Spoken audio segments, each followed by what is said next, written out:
Dando sequência à programação do evento, neste momento, para proferir palestra sobre games e jogos educacionais na educação à distância, nós convidamos com as nossas boas-vindas a professora Andréa Ferreira Lago, da Universidade do Estado da Bahia. Bom dia, seja bem-vinda. As nossas boas-vindas à ilustre palestrante. Tem a palavra neste momento.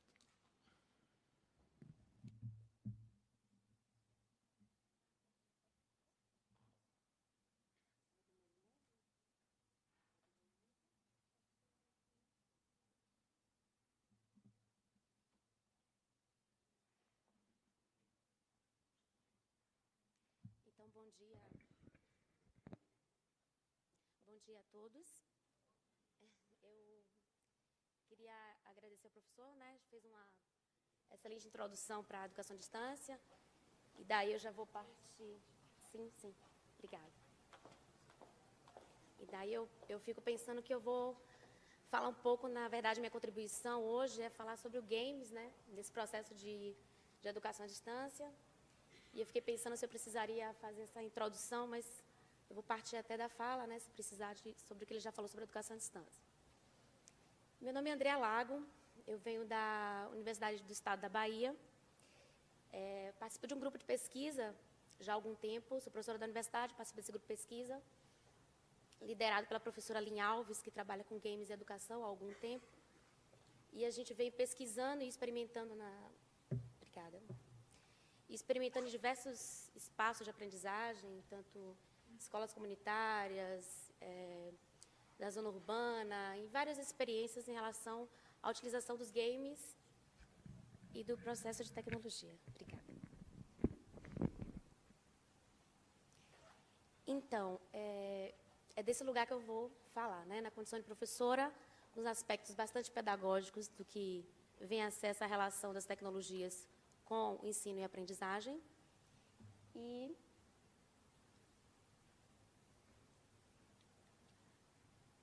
já fiz essa breve introdução. E queria começar falando que a gente pensa e discute tecnologia para além do instrumental, né? Esse histórico todo já trazendo a tecnologia no processo de ambiente de aprendizagem. O professor pouco falou sobre os AVAs, e antes deles o telepresencial, e antes disso a educação à distância mediada por correspondência. Então, tem um longo histórico de tecnologias fazendo relação com a educação. E a gente vai partir para esse novo cenário agora, que são as tecnologias digitais e móveis, né, a partir dos dispositivos móveis, trabalhando com a educação. Como é que essa união, essa interseção entre esses dispositivos móveis e a educação? A tecnologia e a aprendizagem para além da perspectiva instrumental, então eu deixo de ser, depois da Web 2, eu deixo de ser apenas consumidor da informação, a gente passa a ter instrumentos, né, nós consumidores e autores, né, na rede, a gente deixa de só consumir as informações e passamos também a atuar na rede, né? Atuar de que forma? Produção de blogs, construção de ferramentas. Recentemente agora, a gente pode produzir os próprios videogames e jogos, e crianças produzindo os próprios jogos.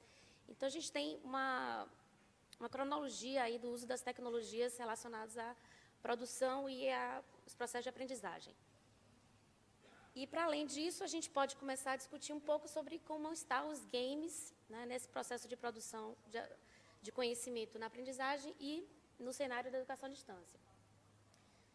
O que a gente chama, né, agora, e recentemente é um termo né, americano, mas a gente está usando mesmo, que é o gamificação, que é o que a gente chama desses processos que muitas empresas, inicialmente começou com muitas empresas de marketing,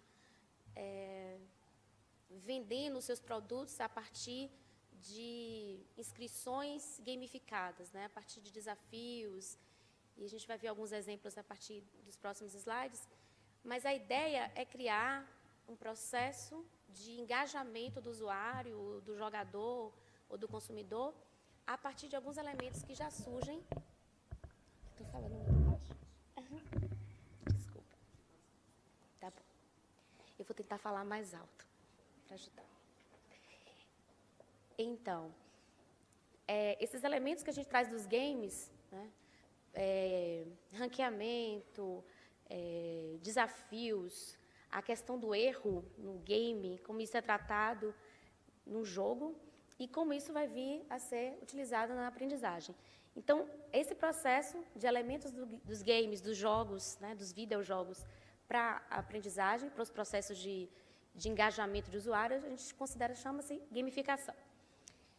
Para falar em gamificação, é uma palestra, mas não sei proferir uma palavra só, mas vocês utilizam jogos? Alguém já jogou? Jogos, se eu falar jogos do conceito de jogos bem antigo de Huizinga, né, de como a gente joga o tempo inteiro. Mas jogos eletrônicos, alguém joga? Alguém é gamer aqui? Uau! Então, já estamos aqui numa comunidade, né? Onde um ou mais jogadores já estamos comunidade. Então, essa possibilidade real dos gamers, né, dos jogadores, de qualquer forma, aceitar um desafio numa plataforma digital, a gente considera alguns elementos, né? E esses autores, Salles e Zimmermann, que tem uma coleção de livros chamados Regras do Jogo, e é um dos poucos traduzidos para o Brasil, eles consideram a seguinte, né, concepções. O game é um sistema, como sistema ele é artificial, é importante dizer que o jogo, esse game é chamado, ele é artificial, ele é uma simulação do mundo real. Não há jogo sem jogadores, né, uma das premissas que traz do que é jogar, o jogo só acontece quando está se jogando, né? Fora isso, ele é um iminente, como usou o professor Lúcio, né? É uma iminente possibilidade de se fazer o jogo. Apresenta conflito, então traz uma coisa diferente, num gráfico mais à frente eu vou apresentar, diferente do que é uma brincadeira, do lúdico apenas. Ele traz um conflito já inerente ao próprio processo do jogo. Ele tem regras e contém um alvo, um objetivo a ser alcançado, e esse alvo ele é quantificado. Como está no ambiente do digital, onde tudo pode ser registrado, tudo pode ser guardado, né, para futura comparação ou registro, então, o game no digital, ele possivelmente é passível de relatório, de análise a posteriori, né? O que é uma mecânica de um jogo, né? O que envolve essa mecânica do jogo? Então, eu preciso de um desafio, eu preciso de um objetivo, as regras, eu tenho níveis de dificuldade e progresso. Então, uma das coisas que traz muito engajamento do sujeito ao jogo é que eu tenho níveis, eu tenho um feedback imediato. Então, eu sei onde eu estou, sei quanto que eu preciso alcançar. Essa relação que eu tenho com o que é o objetivo a ser alcançado mais na frente, até que ponto eu estou, isso gera para o usuário um lugar, né? Eu consigo perceber qual lugar eu estou, o que é que eu preciso alcançar, né? O que é que eu já consegui. Eu tenho um histórico real, online e automático a partir do jogo. Eu tenho o que a gente poderia dizer, e a gente pode abrir uma grande discussão sobre o que seria uma motivação skinneriana, né? Porque eu tenho recompensas, todo jogo ele gera uma recompensa, e esse feedback imediato que eu trago. Então, essas são algumas características do que é um jogo, do que o jogo traz em si. Um game traz isso, né? E essas características, elas foram transpostas ou apropriadas para algumas plataformas, né, atuais. Como eu falei, de marketing, do mercado, e agora, nos últimos 10 anos, trazendo muito para a questão da educação. Então, o que a gente chama de gamificação é esse método aplicado em programas de marketing e aplicações para a web, com finalidade de motivar, engajar e fidelizar clientes e usuários. Então, inicialmente era essa a proposta e começa agora a ser transposta para a educação. A gamificação pressupõe alguma utilização de elementos tradicionais, né, que a gente já conhecia antes, mas que no game isso é evidente e que pode ser muito potencialmente utilizado na educação, que é a narrativa, o sistema de feedback, o sistema de recompensa, a questão do conflito inerente ao próprio processo, uma possibilidade, né, apresentada agora há pouco sobre a questão da cooperação. Quem joga pode jogar sozinho, ele contra qualquer outro dispositivo, ele pode jogar em colaboração. Então, eu gero um sistema de cooperação. Eu posso jogar com alguém de um outro lugar, e formar uma equipe com essa outra pessoa disposta em qualquer espaço, né? Competição, objetivos e regras claras, níveis, tentativa e erro, diversão.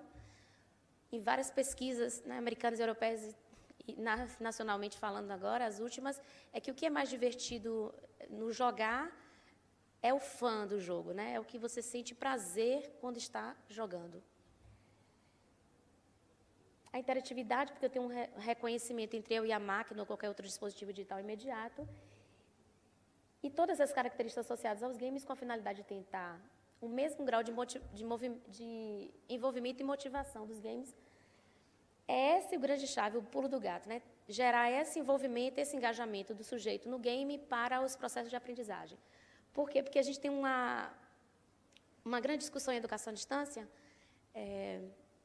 Eu fui aluna de um processo de educação à distância também, e reconheço essas falas quando o professor Lúcio comenta. Desde a época, né, da condição de aluna, eu fiz uma especialização em educação à distância. E lá a gente discutia muito por que é tão voyeur, né? Por que somos tão voyeur nesse espaço, né? Por que a gente diz, por que a gente não levanta a mão, porque às vezes a gente é tão exibicionista nesse espaço. Então, existe uma controvérsia muito grande quando a gente é aluno. Aquele aluno mais tímido pode continuar tímido, aquele aluno que é expansivo pode continuar expansivo, ou haver uma inversão porque eu não estou presencialmente no mesmo espaço. Então, para a educação à distância, existe um grande número de evasão, né, de não conclusão dos cursos, principalmente quando eu não tenho um engajamento. Então, os famosos MOOCs, né, aqueles cursos massivos e online e gratuitos, que muitas pessoas começam, né, na plataforma Coursera ou outra plataforma, você começa o curso, mas efetivamente a própria administração dos cursos e em alguns relatórios apresentados, você não tem efetivamente o mínimo possível, na verdade, o mínimo possível de concluintes do curso, né? Você não tem um grande engajamento do sujeito no curso. Então, essa é uma das características apresentadas na educação à distância, na relação do engajamento do sujeito ao próprio curso. Preciso de algo que me motive, porque deixa de ser o professor que está ali presencialmente apontando para mim, né? Aqui é um quadro que traz essa diferenciação do que é gamificação, aquilo que eu falei há pouco, do que não é uma brincadeira, né? Porque não é uma brincadeira que está no nível do lúdico, que tem um design lúdico e é só apenas uma brincadeira, e o brincar já tem um sentido mais livre, espontâneo, sem nenhum objetivo colocado anteriormente. Não é um brinquedo, porque não é um produto pronto e fechado. Ele não é só um game, porque o game só pelo fã, pelo divertimento, é um jogo do passatempo. Mas a gamificação está nessa interseção, né? Apresentada dessa forma como uma interseção entre o que seria game e o que seria esse jogo e o que seria essa aprendizagem, né? De uma forma lúdica. Então, os processos de aprendizagem estão acontecendo nos games. A gente tem esse cenário de tecnologias hoje, onde tem a ubiquidade, a internet das coisas, os processos se evoluindo em relação à educação à distância, os processos de formações a partir do mobile learning, né? A gente agora aprende com o próprio curso no celular. Então, nesse cenário, onde ficam os games? Então, a gente está discutindo isso aqui, mas tem um monte de gente também jogando nesse momento, e lá está acontecendo a aprendizagem, então é um pouco dessa discussão. Aqui alguns dados para ilustrar essa fala, né? A gente tem, de cada 100 brasileiros, 23 se divertem com videogames, entre eles de 12 a 19, 24% são jogadores entre 24 e 35. Eu fiquei super feliz que eu vi que a nossa faixa etária aqui, muita gente, né, nossa, jogando, e ainda poucas mulheres, por isso que eu foquei, quando você levantou a mão, eu falei, que bom, né? Tem uma questão de gênero, e se discute muito isso hoje, a ideia do jogo e da computação com as mulheres. A gente tem aqui definido em ação, esporte e aventura, uma porcentagem para ter uma ideia do que é nacionalmente o uso do jogo, do videogame e jogo digital hoje. A média que o jogador brasileiro passa em frente ao videogame é de 7 dias por semana, 2 horas por dia. A gente tem um nível muito alto isso para crianças e jovens, né? Essa pesquisa é do Censo, de 2012. E 40 bilhões de horas se somarmos tudo. Tem muita gente jogando, né? E ainda mais depois do possível acesso com a rede. O perfil dos jogadores, os videogames são a principal forma de entretenimento para os brasileiros de todas as idades. Em relação às idades, isso é um censo do gamer, Eu queria também comentar, a partir disso, que, independente das plataformas, a gente tem hoje um acesso grande a jogo, né? No celular, nas lan houses, enfim, vários sites disponíveis com as possibilidades dos jogos. E uma autora chamada Jenny McGonigal, ela tem vídeos no TED, em outros lugares, muito material na internet sobre isso também. Ela já há algum tempo ela discute o potencial cognitivo dos games, né? O que é que os games podem ensinar. Diante daquela fala taxativa de que não aprendemos com games, tire a criança desse espaço e desse lugar do jogo, ela faz um lugar inverso, né? Um movimento inverso a isso, dizendo que é importante jogar. Ela, entre outros, né? A gente tem Paul D. também, que tem tradução aqui no Brasil, em livros, como as crianças aprendem, né, jogando. E alguns outros artigos do tipo, mamãe, me deixa jogar, eu estou aprendendo. Algumas falas bem assim. Ser otimista em relação às missões do dia a dia, ela acha que isso é muito possível, porque quem joga, o gamer que joga, e quem joga compreende que tem as missões a serem desenvolvidas. E eu acho que todo mundo tem meio que dar um start de manhã para todas as missões do dia. Ela trabalha em cooperação uns com os outros, isso é uma coisa inerente ao processo de jogo. Eu tenho uma automotivação extrema. Uma coisa que é observado nos jogos é que nós temos extrema automotivação. Todo jogador que está jogando em meio após 5, 10 minutos de jogo, se percebe uma extrema atenção e foco, né, naquele trabalho a ser desenvolvido, do que ele está fazendo efetivamente.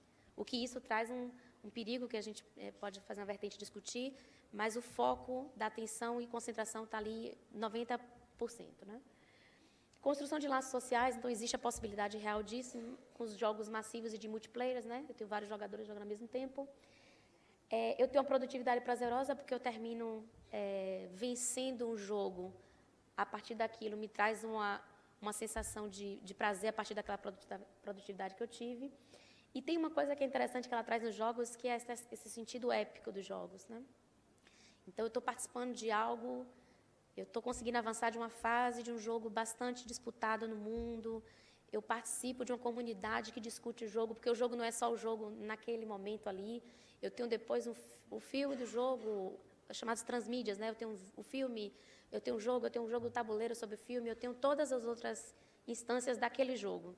Então, eu termino tendo um mapa, um contexto do jogo, e não apenas me sinto parte daquilo, né?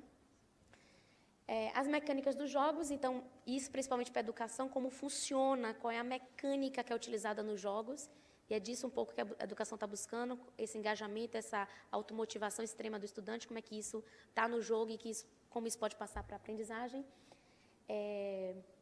Engajar pessoas em atividades cotidianas, aplicando a lógica do jogo na vida real. Então, ela acha isso, ela define isso, defende como uma possibilidade. Aqui, só para ilustrar alguns métodos de aprendizagem, né? Aprendizagem baseadas em jogos, aprendizagem da prática, né? O uso cotidiano da prática, seria o empirismo, naquela essência do que eu posso produzir e ver manualmente e visualizar, e um pouco da leitura e do que a gente poderia considerar somente a leitura de tutoriais online, como é que pode ser feita essa educação. Então, eu tenho um custo e um efeito, eu tenho engajamento alto, um pouco puxando a sardinha ali para a possibilidade do GBL, né? Dos jogos baseados em aprendizagem baseada em jogos. Então, essa gamificação, ela se apresenta como uma possibilidade, e essa é um pouco da minha fala, no sentido de contribuir para esse processo de formação que vocês estão vivendo esses 3 dias, né, em relação à educação à distância, como que a gamificação pode contribuir ou abrir um pouco o leque dessas possibilidades. Tem muito material sendo produzido, jogos e cursos e formações fora do Brasil, e algumas aplicações que a gente pode sentir um pouco do que seria uma gamificação. Eu imagino que alguns conheçam, ou que usem, ou que pratiquem, mas a gente tem o Duolingo, que é um jogo para praticar inglês ou aprender inglês, da forma mais básica até um nível mais alto. E você tem quests, né? Você tem desafios diários e você pode construir isso, definir qual o tempo que você quer, que ele seja alertado, que ele te chame para você jogar, enfim. e você joga. Tem o Foursquare, que é existem vários trabalhos que discutem essa rede como uma forma de gamificar, né? Porque você termina fazendo check-in de onde você está e esse check-in você vai ganhando pontos. Alguém usa alguma dessas duas tecnologias aqui? Pronto, então, essa é um pouco desse olhar do que eu faço com o game, né? Então, eu viro prefeito daquele lugar se o tempo inteiro, o que me motiva a chegar num restaurante ou chegar agora numa palestra, né, numa atividade de formação como essa, o que me faz dar um check-in? É exatamente nesse momento que você pode parar para pensar qual é a motivação que você faz para chegar num lugar e dar um check-in. Quanto mais check-ins, né, para quem não conhece a plataforma, quanto mais check-ins você dá naquele espaço, você se torna prefeito, você se torna alguém e ganha os badges, né, medalhas, incentivos sobre isso. O Waze, eu usei o Waze para chegar aqui hoje. Eu nunca tinha vindo a Brasília. E fiquei pensando que, para quem já usou, uma das coisas muito fortes no game é que você pode ser um avatar, né? Você pode ser exatamente o que você quiser. Então, essa possibilidade do game também traz um certo lúdico, um certo atrativo e um certo engajamento. Então, nessa plataforma, você pode se transformar num hábil piloto, né? À medida que vai passando o tempo. E faria diferença se efetivamente não tivesse nenhum avatar, esse Waze. Então, é nessas condições que a gente pensa um pouco da gamificação. Aí vou trazer alguns outros exemplos que é considerado plataformas gamificadas para aprendizagem, para aprender inglês e para aprender motivação e para gerar equipes coesas, né, de engajamento e motivação alta.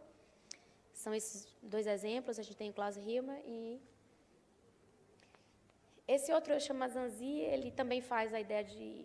Porque existe uma grande discussão hoje que os dispositivos digitais como o Wii ou como outros de jogos, eles efetivamente têm uma característica de tentar unir as famílias que, porventura, estejam dispersas por conta dos jogos. Então, é uma outra possibilidade de jogar em família. Essa é uma outra plataforma também que traz a possibilidade gamificada, então você vai ganhando pontos à medida que você... Fiquei lembrando agora novamente da fala do professor, a ideia de uma forma de, né, construir uma cidadania, esse processo de educação moral e cívica, e a questão da reciclagem, né? Então você tem algumas possibilidades e alguns professores podem utilizar isso como parte do seu programa de aula, né? Participando dessas redes. Eu trouxe também um exemplo de um aplicativo para deixar de fumar, né, a partir de um app, é um aplicativo que você utiliza e ele é gamificado. Então, a forma de recompensa, de desafio diário e de alertas, e, enfim, são características do próprio game e que é aplicado nesse processo de aprendizagem, né, de educação. Aqui mais um, que esse é indicado para crianças e jovens, que é o compartilhamento, a colaboração, é o que a gente chamou há pouco de grupo ER, né? Então, eu tenho agora uma possibilidade de fazer esses deveres, essas lições de casa em conjunto. Muito utilizada na questão das linguagens, né? Eu fico pensando que toda vez que tem alguma inovação na área de tecnologias, as línguas é uma coisa que vem sempre na frente, né? Os processos é sempre para a gente aprender um outro idioma, é sempre nesse sentido. Aqui é uma plataforma gamificada, né? Uma das mais famosas do ano passado para cá, que é o chamado Geek Game, que é onde os alunos podem fazer o simulado do Enem, né? É uma plataforma legitimada pelo Ministério da Educação e credenciada e que você pode utilizar. Então, qualquer aluno do ensino médio, né, e quem vai concorrer ao vestibular pode se inscrever na plataforma. Eu, como na condição de pesquisadora, né, burlando o sistema, assim, no sentido de que precisava ver um pouco da plataforma, então eu utilizei do meu irmão uma matrícula e uma senha para acessar, e eu até fiquei com vontade de mostrar, mas já falei, né? A gente está e nesse espaço aqui agora, então, assim, eu dei uma olhada, né, já tem uns 2 meses acessando, plataformas que você consegue fazer tem tarefas por dia, você pode parar um momento e fazer todo o simulado, definir que você quer fazer todo o simulado, com questões reais do Enem, né? E tem as recompensas, e tem os desafios, e tem como você criar um avatar, Então, algumas características deslocadas dos jogos, dos videojogos, para essa plataforma. O Cast Learning é uma escola gamificada na cidade de Nova York, que eles trabalham já há algum tempo, foi uma das primeiras iniciativas. Eles trabalham efetivamente mudando, tem a característica da disciplina deles aqui, eles não fazem o currículo normal escolar, mas eles experimentam, né, criar 5 áreas de conhecimento, e nessas 5 áreas de conhecimento, todas as atividades gamificadas.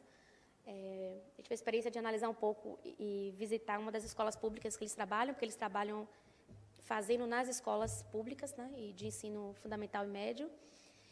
Eles trabalham com os QR Codes, né, então eles fazem desafios o tempo inteiro, a cada semana é um tema, um desafio, onde ele vai trazer os conteúdos curriculares, só que tudo mediado por essas tecnologias, e mediado por sentidos de desafio e colaboração. Esse é o desenho básico do que seria e comprovaria o potencial aprendizagem a partir dos games. Aqui mais um exemplo de uma outra proposta de um professor Schaefer, né? Ele traz uma ideia, ele produz jogos para que esses jogos se aproximem os jogadores da sua área de profissão. Então, ele tem alguns jogos para engenheiros ambientais. Então, os engenheiros ambientais em condições de estágio, ao invés de fazer um estágio físico, ele começa a fazer esse estágio físico começando por um jogo. Então, ele joga esse jogo, por exemplo, o Land Science, e ele faz esse jogo e, depois de um tempo, ele vai experimentar aquela possibilidade que ele aprendeu no jogo, fisicamente. E as pesquisas e resultados de pesquisas dele, tem muito material também, ele faz parte de um grupo de pesquisa na cidade de Madison. O relatório é que, cada vez mais, os alunos que participam, tanto da simulação, quanto têm muito mais condições de se aproximar dessa área real do trabalho, né? Tanto os desafios, e é uma experiência somente gamificada, é somente simulação. Aqui, para fazer trazer um outro exemplo também, lá a gente fez na universidade há pouco tempo, uma experiência também gamificada para a formação de professores, porque eu fiquei me lembrando agora da pergunta que a participante fez, desculpa, eu não decorei o nome, que ela falou assim, e a educação à distância, né, como é que faz? Esse desafio efetivamente é muito grande. Lá na universidade também é muito grande, a gente está discutindo ainda a inclusão de tecnologia, né, nas escolas. Como é que fica essa inclusão de tecnologia nas escolas? A gente já está discutindo gamificação, alfabetização digital, letramento digital e ubiquidade, né, a internet das coisas, está em todos os espaços. Então, como se discute isso no processo de formação? Então, a gente fez uma experiência com os professores na universidade, e é sempre o lúdico que chama mais atenção no sentido. Nós somos inerentemente muito lúdicos, embora a gente pode não reconhecer isso. Então, quando está nesses processos, nesses contextos, isso é muito forte. Então, as pessoas puderam fazer experiências gamificadas, e isso contribuiu um pouco experimentar coisas novas, né? Um adendo só importante, a gamificação ela não significa que tem que ter tecnologia digital. Eu posso fazer uma atividade gamificada numa escola, necessariamente sem nada digital. É o uso dos conceitos, né? E alguns autores chamam bastante atenção sobre isso, é o uso dos conceitos dos videojogos para a educação, necessariamente não dispondo de tecnologias digitais. Aqui é um outro exemplo dessa mesma autora, ela simulou, eu trouxe só esse exemplo porque eu acho que é muito interessante mexer nesses pontos, né? Então, ela simula onde o petróleo não existe, né? Uma coisa de como é que vai fazer essa discussão. E teve reverberou muito esse jogo que ela produziu. Como pedagoga, para falar sobre motivar ou condicionar, né? Porque o efeito do videogame é você ganhar pontos, é você conseguir passar de fases. Como é que fica isso na educação, né? Então, isso é sempre uma questão de não tornar o que a gente, às vezes, discutiu muito, como a avaliação sendo premiada, né? A coisa mais importante era você conseguir a nota, conseguir o ponto. Como é que fica isso? E é justamente nessa linha tênue de como gamificar sem dar atenção inteira, né? O tempo inteiro, para a questão da nota, do ponto. E é esse desafio que a gente pensa. Alguns autores discutem, e a gente trouxe aqui algumas possibilidades. A gente precisa ter alguns critérios e premissas para fazer uma atividade gamificada, para ter um curso gamificado, uma disciplina gamificada. Então, precisa de uma missão bem definida, sistema de pontuação eficiente. Uma coisa considerada na gamificação é que ninguém, quando está jogando, todo mundo que joga, sabe que vai errar em algum momento, né? Nenhum tem uma pretensão de jogar um jogo sem nenhum equívoco. Então, a questão do erro é muito bem trabalhada no jogo nesse sentido. Eu posso errar e aquele erro que eu já sinalizo, eu já sei que naquele próximo movimento eu preciso fazer diferente. Então, esse feedback imediato do erro é o que a gente talvez busque muito em educação, né? Então, é uma das características que traz tarefas claras, criatividade, coisas que você pode trazer no próprio processo de gamificar alguma atividade. Aqui eu trago algumas estratégias de como fazer como gamificar, como trazer a gamificação para o processo de aprendizagem, e daí para a educação, e daí para a educação à distância. Então, interagir com o game, não dá para você fazer uma atividade gamificada se você não experimentar ser gamer, né? É um pouco do que eu penso com a educação à distância. Não dá para a gente ser professor em educação à distância, discutir educação à distância, a gente não passou exatamente pelo outro ponto do AVA, né? Lá na linha. Conheça seu público, defina o escopo, compreenda o problema. Essa aqui uma síntese de vários autores que discutem o que é importante para fazer uma atividade gamificada. Algumas etapas, como se fosse um plano de aula. E só para retomar, para ir um pouco para a minha última parte da fala, o objetivo máximo da gamificação é incentivar usuários sistemas não relacionados a jogos, né, o que chama comportamento de jogador. Então, o que eu desejo é um comportamento de jogador. É a inclusão de mecânica, de estilo, pensamento e técnicas de design para envolver as pessoas na solução de problema, né? O que, algum tempo atrás, a gente chamava de pedagogia de projeto. Eu tinha um desafio, um problema a ser solucionado, né? Ontem, né, saiu essa notícia na internet, e peguei só para a gente ilustrar um pouco mais isso, um primeiro curso gamificado de design de jogos, que acontece, vai acontecer em Mackenzie, em São Paulo, e traz como uma possibilidade de gamificar. Então, li um pouco da revista, falei para pensar um pouco como já estamos fazendo cursos gamificados, né? Então, cursos formais gamificados. E para pensar um pouco, né, como isso tem a ver, o que isso tem a ver com educação à distância. Então, compreendendo aqui agora na minha fala de que eu estou trazendo um processo de aprendizagem, educação como processo de aprendizagem. Então, como desafios, missões e rankings, a gamificação pode turbinar a EAD. Isso foi uma notícia que saiu em fevereiro, e depois teve uma reverberação em maio, em abril, foi essa outra reportagem também, as duas falando dessa própria ideia. Como que eu posso gamificar a educação à distância, né? Como que eu posso trazer a possibilidade de gamificação para a educação à distância? Então, alguns autores comentam, o professor Gilberto comentou, né, que é uma possibilidade real de você trazer a gamificação para a educação à distância, com mais um motivo, né? A ideia do cursos blended, né? Eu posso fazer uma coisa, eu posso misturar com outras plataformas, eu posso fazer um curso e experimentar esses outros nós que estão na rede, né? Eu trago de novo aquela discussão inicial que eu fiz sobre os MOOCs, né? A gente tem vários cursos à distância, massivos, gratuitos, né? Muitos cursos mesmo, desde cursos de culinária à ciência. E como que esses cursos entram com 15 milhões de usuários, né? Muitas pessoas e, no final, para fechar o curso, somente poucas pessoas apresentam o resultado ou efetivamente concluem o curso. Tem esse... Obrigada. Aqui, esse é uma quest. Eu tenho 5 minutos para fechar. E aqui tem, por exemplo, esse curso que foi ofertado, foi o primeiro curso que foi ofertado ano passado. Era um curso de física. Entraram muitos alunos e somente 5 alunos que concluíram o curso de física na USP, né? E foi o único curso. Primeiro curso, primeira experiência, muitas pessoas e somente 5 pessoas concluíram.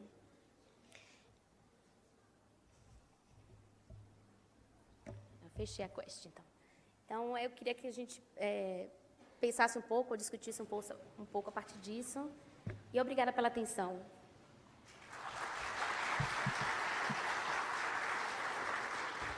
Concluída a palestra da professora Andréa Lago, nós gostaríamos de facultar um breve espaço na programação do evento para aqueles que desejarem formular perguntas à professora. Se assim desejarem, por favor, mantenha uma das mãos levantadas e aguarde a chegada do receptivo com o microfone. Duas perguntas. Temos contribuições? Temos ali. Por favor, mantenha a mão levantada, o receptivo vai chegar com o microfone e anuncie o seu nome e a sua instituição. Bom dia, professora Andréa. Eu sou o Danilo. Aqui. Eu sou o Danilo, sou do TRT daqui de Brasília. E, bom, como eu sou da área de informática, me interessa muito... há 20 anos, havia um software que produzia esses jogos. Alguns jogos não era educativo, era joguinho mesmo. Vinha até naquelas revistas que a gente compra, né? Eu achava mal barato aquilo. Aí minha pergunta é, assim, da sua experiência, qual você indicaria? Se haveria algum software livre para a produção desses jogos educativos? E se não, né, dos pagos, qual você indicaria? Podemos fazer as duas perguntas, professora? Por gentileza, a contribuição, o nome e a instituição. Maria Luísa, Tribunal de Justiça do Estado Tocantins. Na verdade, não é bem sobre os jogos, mas sobre EAD, né?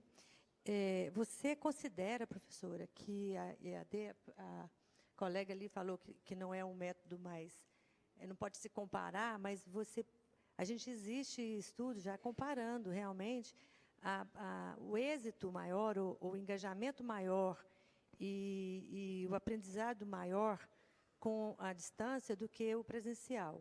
Então, você considera que a EAD possibilita isso pela possibilidade de até você citou,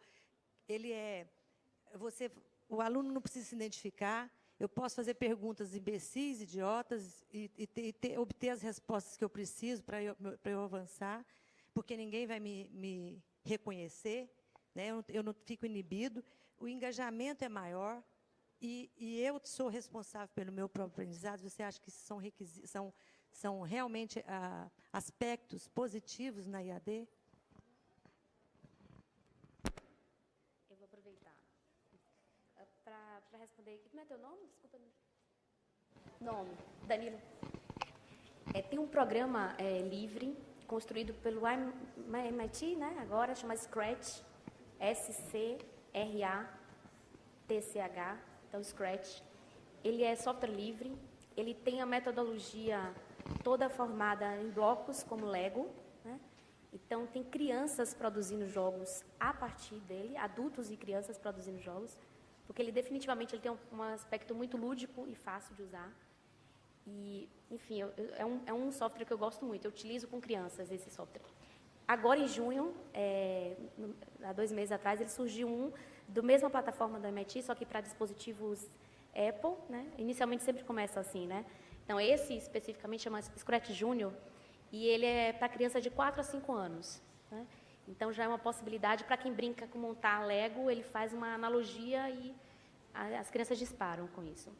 Se você quiser um jogo renderizado com 2D ou 3D, por exemplo, porque o Scratch não faz essa renderização para terceira dimensão, tem o Unity, né, já fazendo propaganda, mas ele tem licenças para a universidade ou para órgãos públicos, ele produz também jogos, e ele produz em todas as dimensões. Então, tem esses dois que eu mais tenho proximidade e avalio como positivo. A pergunta péssima de nomes hoje. Maria Luísa. Obrigada, Maria Luísa. Eu comentei isso, né? Eu até, se me permitisse, fora do protocolo, eu tenho uma imagem que eu tenho aqui no... Pode ser eu colocar no pendrive, você mostrar? Só para ilustrar essa sua fala e talvez ajudar.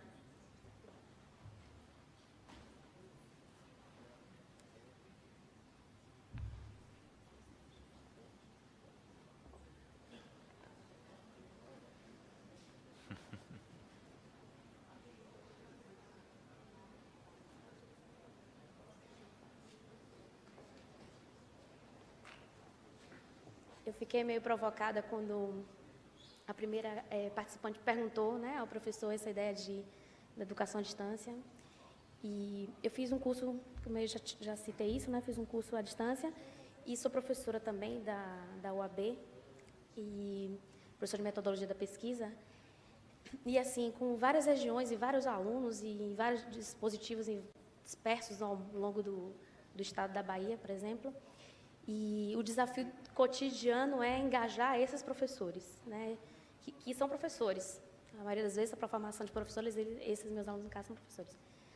Ó, só para ilustrar, essa é uma foto bastante antiga, mas eu fiquei pensando do que a gente considerava antes a distância, né? A distância, a gente nunca pensou inicialmente a distância para ensinar, mediada por tecnologia. Então, não sei se vocês eram do tipo do NetMeeting. Será que alguém conheceu o NetMeeting? Alguém conheceu o NetMeeting? Um antigo software de comunicação que as pessoas usaram durante muito tempo, como o ICQ, por exemplo. E era só para brincadeira, né? E nesse tempo já se fazia muita discussão das possibilidades reais de eu falar com alguém à distância. Eu estava em Salvador, essa colega estava em Porto Alegre. Como era possível produzir aprendizagem de lugares tão diferentes e tão distantes? Como é possível trazer alguém de algum lugar, né? Eu falar com alguém, conversar com alguém? Por exemplo, o professor Risnaik, produtor do Scratch, veio ano passado e, efetivamente, como a gente poderia ver, falar com ele se não fosse uma possibilidade real da tecnologia. Isso é o que alguns professores dizem, né? Como é que a gente pode fazer? Então, a tecnologia, ela simplesmente aproxima conteúdo e pessoas, que eu acho que é sempre bom chamar a atenção disso, conteúdo e pessoas, e que isso só é possível a partir da tecnologia. E como isso, então, vem com a educação à distância? Aí, se você puder... Desculpa.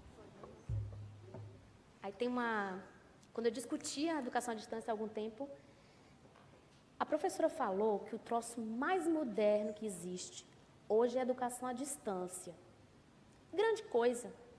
Aí tem uma plaquinha ali, escola, a 20 quilômetros.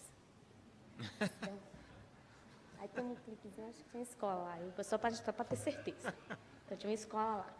Então, era uma coisa que se discutia muito, era qual o sentido de você ter educação à distância, se a educação à distância efetivamente ficava distante, né? Efetivamente, você mandava uma mensagem, o professor levava 48 horas, uma semana para responder. Você tinha um conteúdo que você não compreendia o conteúdo e você também se sentia só, né? E a gente fazia piadas disso, tinha síndromes desse abandono na frente do computador. Mas, de fato, isso é um cenário bastante anterior, né? O que eu consigo perceber agora, tentando te responder, a gente tem esse cenário, né? Vocês conhecem esse? Então, a gente vive nesse cenário, né? Se qualquer coisa for desinteressante, a gente está no WhatsApp, né? Então, esse efetivamente é o cenário.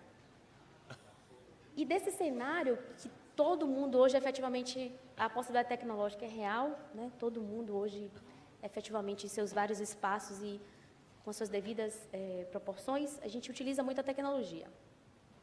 Como é que essa tecnologia trabalha com a educação à distância? Então, eu consigo ver hoje um outro cenário para a educação à distância.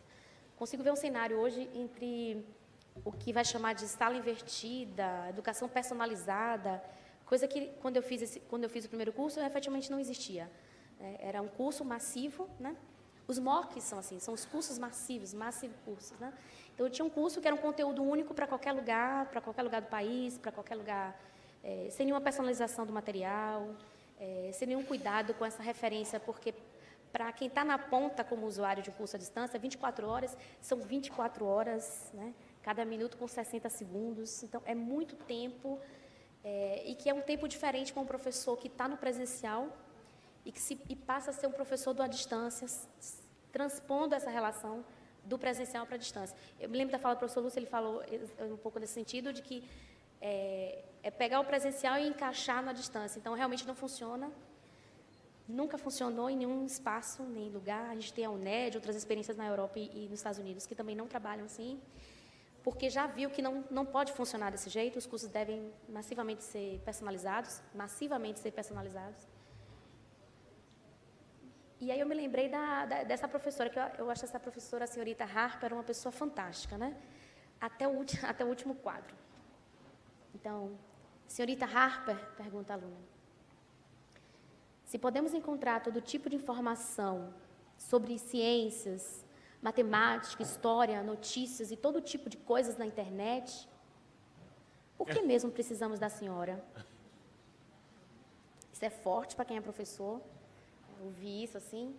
E o pior é que a professora responde, né? A professora Harper responde, posso pensar um pouco sobre isso? Então, não há mais tempo para o professor pensar sobre isso. A gente não pode ficar sem essa resposta quase imediata como pedida, né? Então, assim, o cenário de educação à distância que eu consigo ver hoje é um conteúdo muito personalizado. E só consigo compreender mais assim a educação à distância. Você tem um tempo e uma autonomia que é sua, e você tem exatamente essa linha. O tempo é meu, a autonomia é minha. Né? Eu tenho acesso a conteúdos que eu não teria facilmente presencial. Eu tenho acesso a professores de discussões calorosas, né? E nos fóruns de discussão, que é a ferramenta que a gente mais utiliza para fazer uma discussão mais efetiva de conteúdo, porque no chat ele é muito efêmero, né? Você coloca a informação, a gente percebe isso no Facebook, né? Se você quiser fazer uma discussão aprofundada de conteúdo com referencial, você termina...